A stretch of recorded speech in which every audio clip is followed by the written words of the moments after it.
الحمد للہ رب العالمین والصلاة والسلام علی محمد وآلہ واصحابہ اجمعین اما بعد۔ اللہ رب العزت کا یہ بڑا فضل ہے، کرم ہے کہ اس نے ہم سب کو یہ رمضان المبارک کے ایام عطا فرمائے ہیں جو آج سے شروع ہو گئے، اور آج اس کی یہ پہلا قیام اللیل تھا جو آج پڑھا گیا۔ اللہ رب العزت کا یہ انعام ہے۔ میرے عزیزوں، میرے بھائیوں، میرے دوستوں، میں سب سے درخواست کرتا ہوں اور اپنے لیے بھی کہتا ہوں کہ رمضان المبارک کو ہم اس طرح سے گزاریں گویا کہ یہ ہمارا آخری رمضان ہے۔ آئندہ رمضان ہمیں ملے نہ ملے اس کی کوئی ضمانت نہیں ہے، تو ہم ہر دن اس کا اس طرح سے گزاریں کہ گویا یہ ہمارا آخری رمضان ہے۔ تو ہمیں رمضان المبارک کی برکتیں، رحمتیں، اللہ کی نوازشیں اور اس کی عنایتیں ہمیں مل جائیں، اس کے لیے ہم پوری بھرپور کوشش کریں۔ آج جو قرآن پاک پڑھا گیا اس میں سب سے جو شروعات ہوتی ہے قرآن پاک کی وہ سورۃ الفاتحہ سے ہوتی ہے، اور بڑی البیلی سورہ ہے۔ حدیث شریف کے اندر آتا ہے کہ اللہ کے نبی صلی اللہ علیہ وسلم تشریف فرما تھے کہ اچانک ایک آواز سی آئی۔ اللہ کے نبی صلی اللہ علیہ وسلم نے فرمایا کہ آج آسمان کا وہ دروازہ کھلا ہے جو اس سے پہلے کبھی نہیں کھلا، اور اس کے بعد ایک فرشتہ نازل ہوا۔ اللہ کے نبی صلی اللہ علیہ وسلم نے فرمایا کہ آج وہ فرشتہ آیا ہے جو اس سے پہلے کبھی نہیں آیا، اور اس کے بعد اللہ کے نبی صلی اللہ علیہ وسلم نے فرمایا کہ آج مجھے وہ چیز دی گئی جو اس سے پہلے نہ تورات میں، نہ انجیل میں، نہ زبور میں، یہ مجھے دی گئی سورۃ الفاتحہ اور سورۃ البقرہ کی آخری دو آیات۔ اسی طرح ایک مرتبہ اللہ کے نبی صلی اللہ علیہ وسلم نے ایک صحابی سے فرمایا کہ کیا میں تم کو بڑی عظیم سورہ نہ بتاؤں؟ ان صحابی جلیل نے عرض کیا کہ اللہ کے رسول مجھے ضرور بتائیں۔ فرمایا نماز کے بعد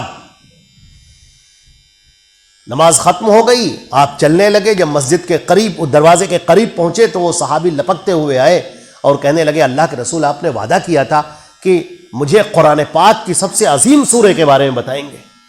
آپ نے فرمایا ہاں، الحمدللہ رب العالمین، یہ جو سورہ ہے سبع المثانی والقرآن العظیم، یہی قرآن عظیم ہے، یہ سب سے عظیم سورہ ہے۔ حدیث شریف کے اندر آتا ہے اللہ کے نبی صلی اللہ علیہ وسلم نے فرمایا کہ جس نماز میں سورۃ الفاتحہ نہ پڑھی گئی وہ نماز قابل قبول نہیں، وہ نماز ہوئی نہیں سرے سے۔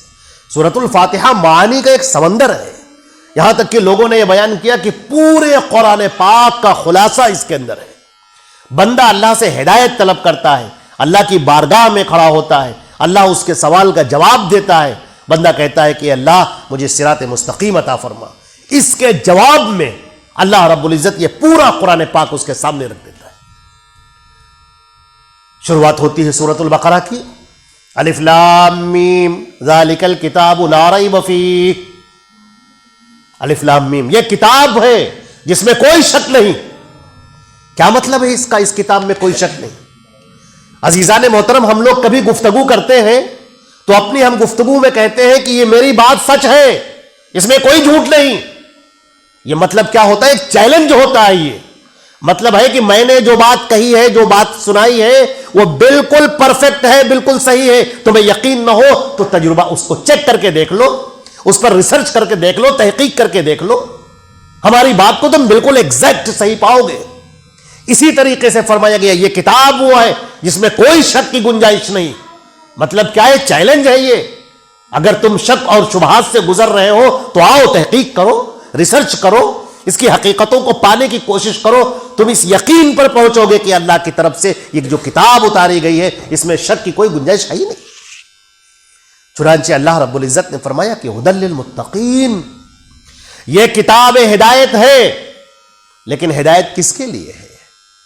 ہدایت اس کے لیے ہے جو ہدایت پانا چاہتا ہے۔ اس کے بعد اللہ رب العزت نے جو اس میں یہود اور نصارہ کا تذکرہ فرمایا، پہلے منافقین کا تذکرہ فرمایا اور فرمایا کہ یہ جو منافقین ہے یہ ان کے دلوں کے اندر مرض ہے، بیماری ہے، اللہ رب العزت ان کے مرض کو اور بڑھا دیتا ہے.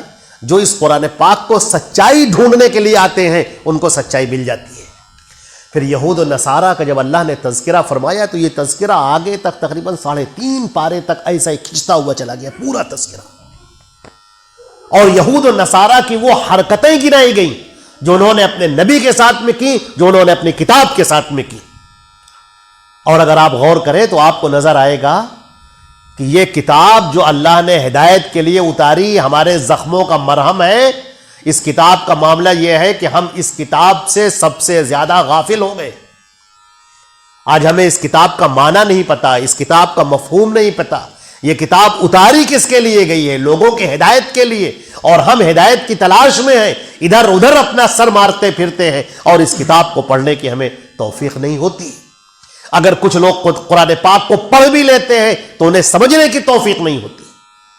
لہذا اس کتاب سے اپنے آپ کو وابستہ کرنا چاہیے. اور خاص طور سے اس رمضان المبارک کے مہینے میں اللہ رب العزت کی اس میں صفات بیان کی گئی ہیں. اللہ نے اپنا کلام پیش کیا ہے. اللہ رب العزت بندوں سے مخاطب ہے. فرمایا کہ اے تمام کے تمام لوگوں، یا ایھا الناس اعبدوا ربکم الذی خلقکم والذین من قبلکم لعلکم تتقون.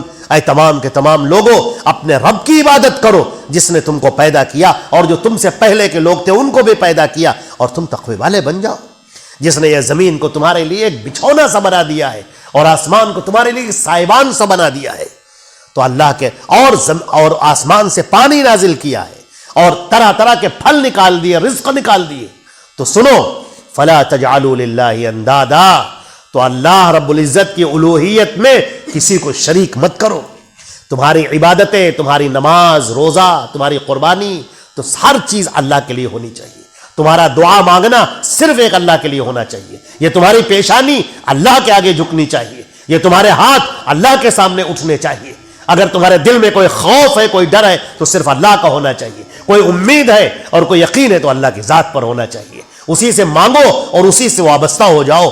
چنانچہ یہ پورا سلسلہ چلا گیا ہے. اور آخر میں اس سورے کے آخر کے اندر اللہ رب العزت نے واقعہ سنایا ہے حضرت یعقوب علیہ السلام کا، کہ جب ام کنتم شہداء اذ حضر یعقوب الموت، حضرت یعقوب جب موت کے بالکل کگار پہ ہوئے، جھانکنی کا عالم ہوا، تو فوراً ان کو فکر ہوئی. انہوں نے اپنے بیٹے، پوتے، پوتیاں، نواسے، ناتی سب کو جمع کیا. یعقوب علیہ السلام اب ان کی فکر کیا ہے؟ کہنے لگے ما تعبدون من بعدی، میرے بچوں مجھے بتاؤ کہ میرے مرنے کے بعد تم کس کی عبادت کرو گے. ہمارے ہاں آدمی اگر مرنے کے وقت پر ہو تو اس کو فکر ہوتی ہے پراپرٹی کی، جائیداد کی، کیسے بٹے گا، کیسے بٹوارا ہوگا، کیسے میراث تقسیم کی جائے گی، فلاں بیٹے کو یہ ملے، بیٹی کو یہ ملے، فلاں کو یہ ملے. دنیا بھر کی فکریں. مرتے وقت دنیا چھوڑ رہا ہے، وہ آخرت کی طرف جا رہا ہے، لیکن فکریں یہی گردش کر رہی. یعقوب علیہ السلام اس بات کی فکر کرتے ہیں کہ میرے جانے کے بعد تم عبادت کس کی کرو گے؟ شرک میں تو نہیں پڑ جاؤ گے، کفر میں تو نہیں پڑ جاؤ گے. ان کے بچوں نے باقاعدہ کہا کہ ہم عبادت کریں گے صرف ایک اللہ کی، جو آپ کا رب ہے، آپ کے والد محترم کا رب ہے، آپ کے دادا پردادا کا رب ہے، ہم سب کا رب ہے، بس اسی ایک کی عبادت کریں گے. آپ بالکل مطمئن ہو جائیں. حضرات گرامی، ہم لوگ کو بھی یہ بڑا سبق ملتا ہے کہ ہم اپنے بچوں کی طرف متوجہ ہوں، ان کو عقیدہ توحید سکھائیں، شرک کے بارے میں بتائیں، کفر کے بارے میں بتائیں، اللہ کی وحدانیت کے بارے میں بتائیں، ان کے دل میں تقوی پیدا کریں، مسجدوں سے جوڑیں، قرآن پاک سے جوڑیں، اللہ کے رسول کی پیاری احادیث سے جوڑیں، سیرت نبویہ سے جوڑیں، اور اس طرح ایک سچا، پکا، کامل، مکمل مسلمان بنائیں. اللہ رب العزت ہم کو اور آپ کو اس کی توفیق عطا فرمائے. والسلام علیکم ورحمۃ اللہ وبرکاتہ.